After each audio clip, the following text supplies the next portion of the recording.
In 1885, a single commodity fueled over half the world's demand, yet the nation producing it remained trapped in poverty.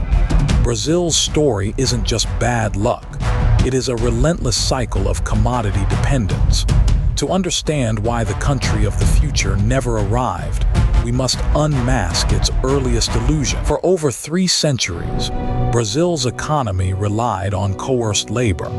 Until 1888, the nation imported roughly 3 million enslaved Africans to work its fields. This system generated immense wealth for a few, masking a fragile economic foundation entirely dependent on forced labor. By the late 19th century, coffee became Brazil's primary economic engine. In 1885, this vast nation produced more than 50% of the entire global coffee supply. The profits funded grand palaces and European luxury, creating a powerful illusion of unstoppable national prosperity. Beneath the glittering surface, a dangerous imbalance was growing. Why build factories when coffee beans yield such easy fortunes? This extreme reliance on a single agricultural export left the economy highly fragile, completely lacking the structural diversification needed for long-term survival. The nation was essentially a massive monoculture, vulnerable to the slightest shift in global markets.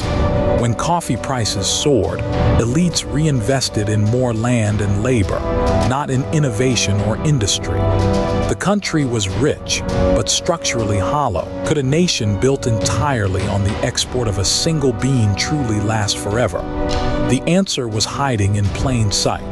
The wealth was real, but it was a fragile mirage, heavily dependent on the constant demand from foreign markets. While Europe and North America rapidly industrialized, Brazil remained an agricultural giant with feet of clay. The elite saw no reason to diversify. They controlled the land, the labor force, and the profits, creating a deeply unequal society resistant to modern economic development.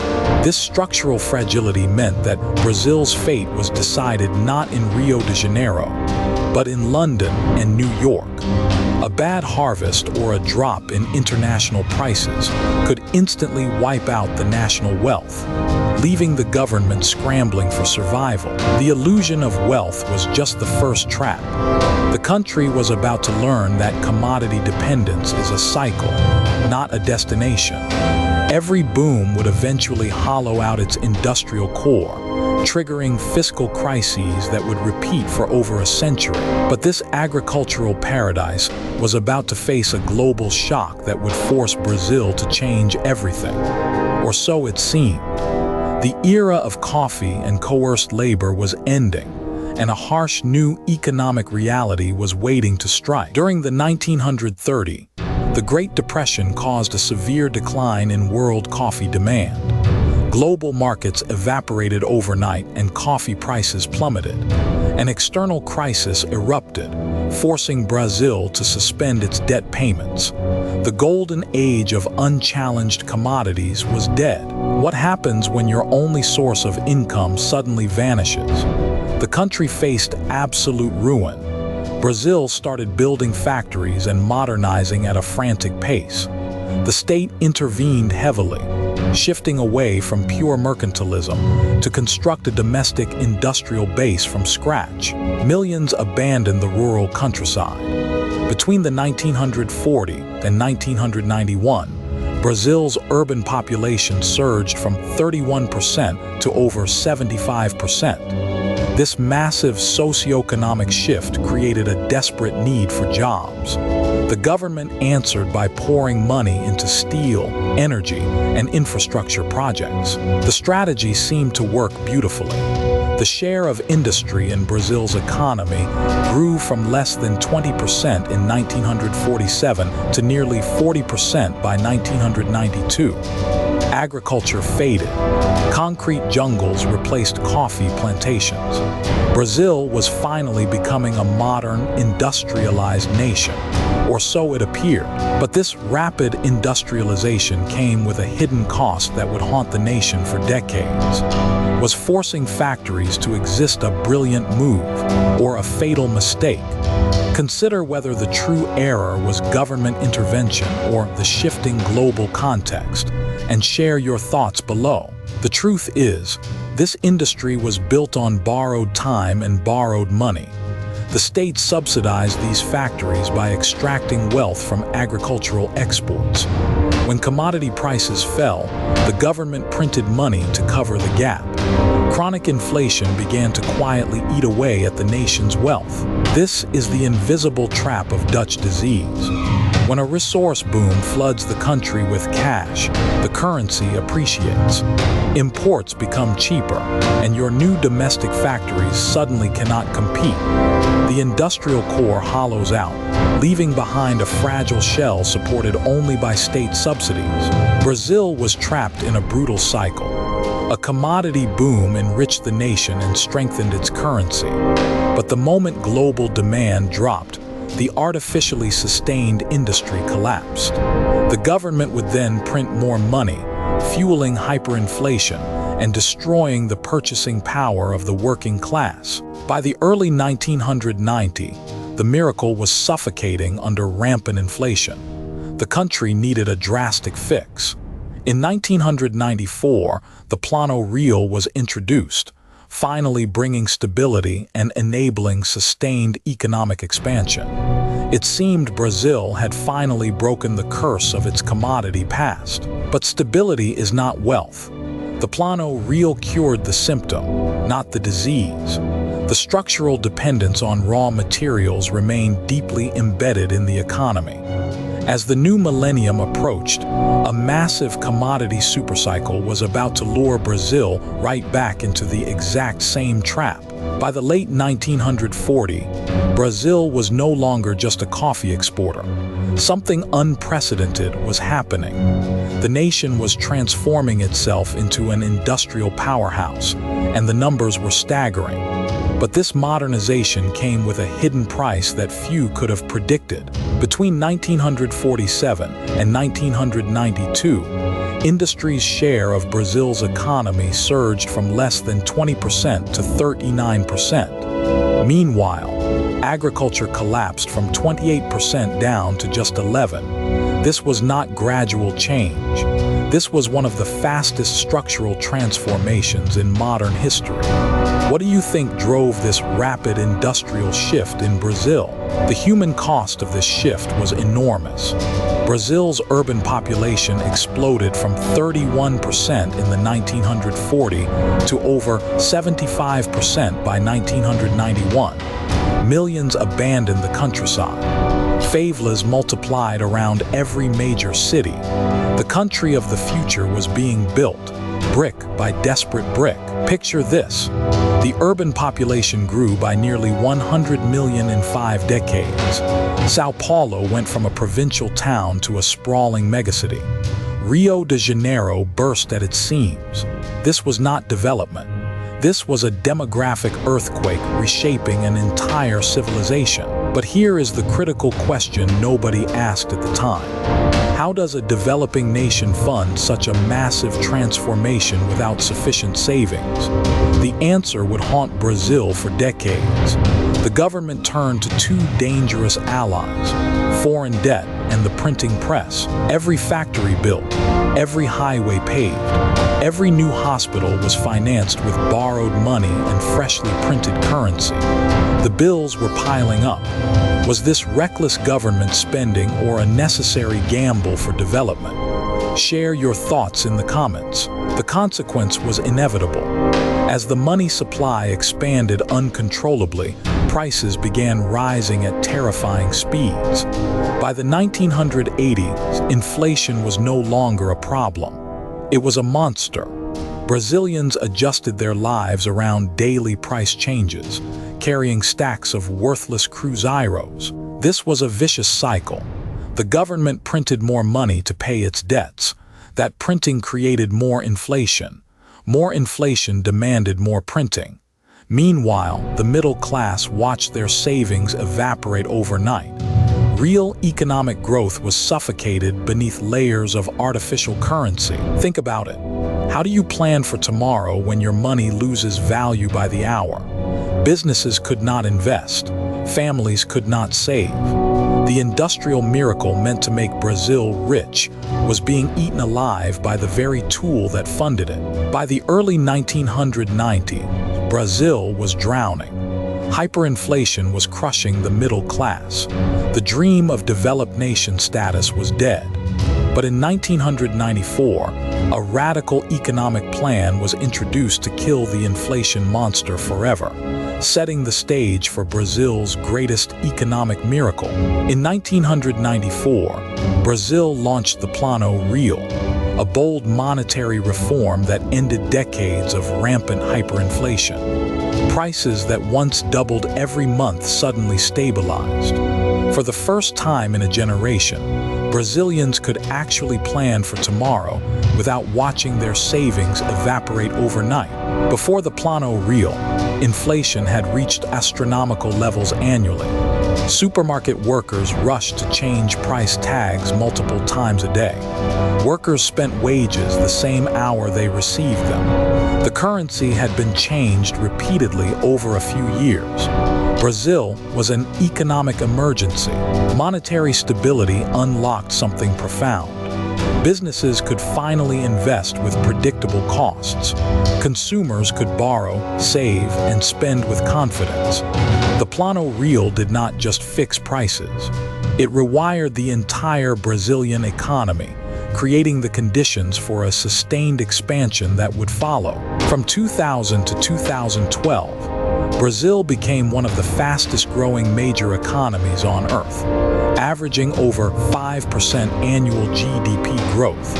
Exports surged, wages rose, and foreign capital poured in. Brazil was climbing global rankings with breathtaking speed and an almost intoxicating sense of confidence. Millions of Brazilians were lifted out of poverty during this golden decade. A new middle class emerged, eager to consume and dream. Favelas saw refrigerators and cars appear in homes that once had nothing. Could this finally be the real arrival of the country of the future? Brazil hosted the World Cup. It discovered massive pre-salt oil reserves deep beneath the Atlantic. It even surpassed the United Kingdom in 2012, becoming the world's sixth largest economy. The narrative was irresistible. Brazil was no longer the country of tomorrow. It had become the country of today. But beneath this golden surface, a silent economic disease was already spreading. The very prosperity that lifted millions was quietly undermining the nation's industrial core. If you're finding this exploration of economic cycles valuable, subscribing helps us keep uncovering these hidden traps. As Brazil grew richer, its currency strengthened dramatically. The Brazilian real appreciated, making imports cheaper and exports more expensive.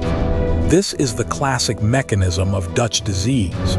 A commodity boom enriches the nation in the short term, but silently hollows out its industrial core over time.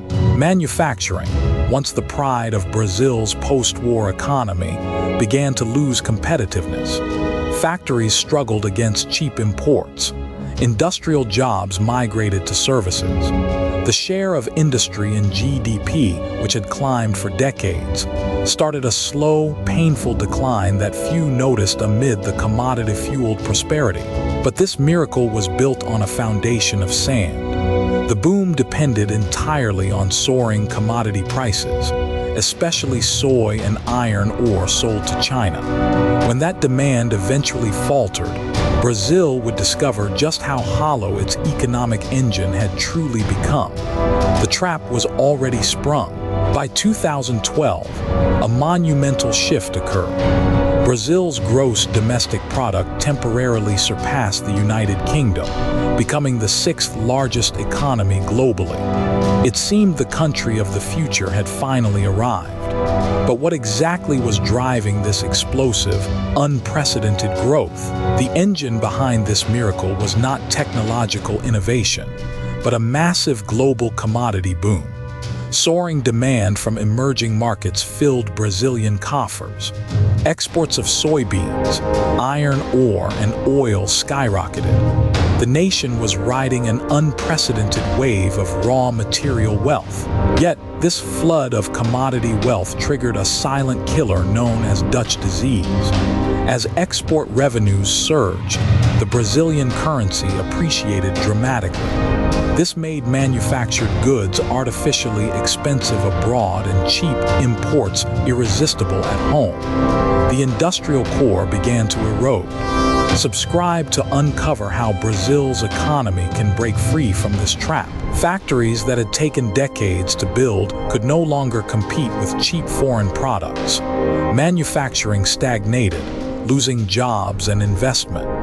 Why build a machine locally when you can import it for half the price using overvalued reeds? The industrial decline was relentless. The labor force shifted dramatically. By 2011, a staggering 71% of workers were in the services sector, while industry stagnated at just 19%. The country was effectively deindustrializing, trading high-value production for low-wage service jobs and raw extraction. The industrial core built in previous decades was hollowed out in just a few years. To understand how nations build and break wealth, consider subscribing for more economic histories. The structural vulnerabilities hidden beneath this growth were suddenly exposed. To the outside world, Brazil was a rising star. But internally, the foundation was crumbling. The commodity boom masked a severe structural vulnerability. The nation was consuming the fruits of a boom without planting the seeds for long-term industrial competitiveness. Economic history teaches us that commodity cycles always end. When global demand eventually cooled and prices fell, the illusion shattered. The overvalued currency collapsed, exposing the fragility of an economy that had forgotten how to manufacture its own wealth. The government, accustomed to massive commodity revenues, suddenly faced a terrifying reality. Tax receipts plummeted while public spending remained stubbornly high. Brazil was left with a deindustrialized economy, a massive fiscal hole, and no clear path to sustained prosperity. The country of the future had fallen into a trap of its own making. The commodity wealth that promised greatness had instead destroyed the industrial engine. But how deep would this fiscal crisis go, and who would pay the ultimate price? In 2014, the music stopped. Brazil plunged into a severe recession, lasting 3 long years until 2017. The commodity supercycle had collapsed, and the structural flaws hidden beneath years of easy growth were suddenly exposed for all to see. Unemployment skyrocketed. Millions fell back into poverty. The very dependence on commodity exports that once fueled the boom now dragged the entire economy downward. When global commodity prices collapsed, Brazil had absolutely nothing else to fall back on. By 2017, Brazil had officially exited the recession, but the scars remained deep. Growth in the first quarter was barely 1%. The country that once dreamed of becoming a global superpower was now just trying to survive. Then came a brief recovery. In 2024, Brazil's economy grew by a robust 3–4%. Optimists cheered. But here is the brutal truth. Nominal GDP per capita remains stuck at around $12,000. The country is running faster, yet standing still, $12,313. That is where Brazil sits today, trapped in the upper middle income bracket. It has been stuck here for over a decade. Every boom promises the breakthrough. Every bust drags it right back. Ask yourself this: how many times can a nation watch its future slip away before it changes course? Brazil has cycled through this trap for over a century.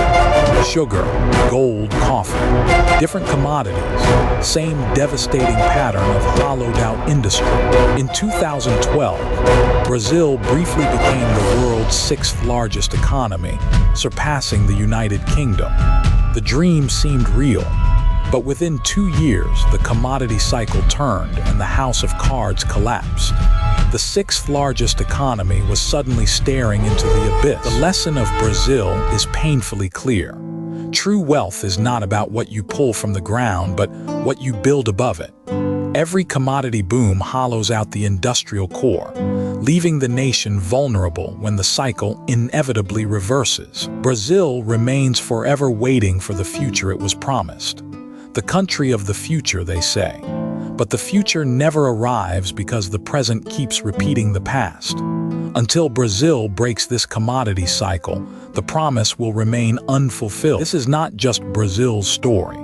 It is the story of every resource-dependent nation trapped in the same cycle of boom and bust. The next episode explores how South Korea successfully escaped this commodity trap.